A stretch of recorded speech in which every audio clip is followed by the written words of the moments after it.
هقول لك رواية، هقول لك قصة يعني حصلت هنا في بيروت الأسبوع اللي فات. أنا رحت أتعشى في مكان ما، والله ده حصل زي ما هحكي لك كده. ورايح أكل سمك في مكان معين على الكورنيش. ما توعى يكون فيها شتيمة ليا ولا حاجة.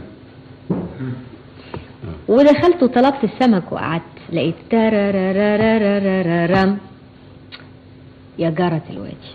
هو انا على فكره انت صوتك حلو، طب ليه ما بتغنيش انت بقى؟ هو اللي يقول تارارارارام لا قلتيها كويس يعني، ما قلتيهاش مثلا لا سمح الله فيها. بعدين ايه، انا ملاحظه ان كل الناس قاعدين اخواننا اللبنانيين هنا يحبوا يشربوا العرق كده وينبسطوا ويسمعوا المغنى. طيب يا جارة الوادي، طيب وايه ومبسوطين قوي. خلصت يا جارة الوادي، بصيت لقيت مش عارف سهرتوا منه الليالي.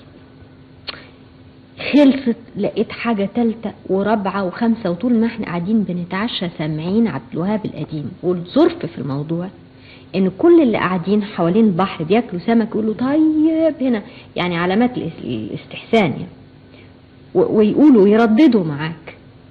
قمت انا وانا خارجه رحت الجوك بوكس ده اشوف ايه حكايه عبد الوهاب دي، فلقيت 17 غنوه. وقفت كده عديتهم 17 غنوه، كلهم قدام، كلهم من نمط يا جارة الوادي والحاجات القديمه بتاعتك.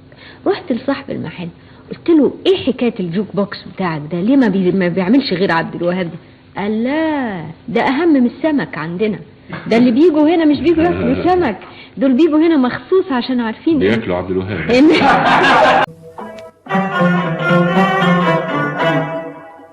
يا جارة الوادي طربت وعادني ما يشبه الأحلام من ذكراك.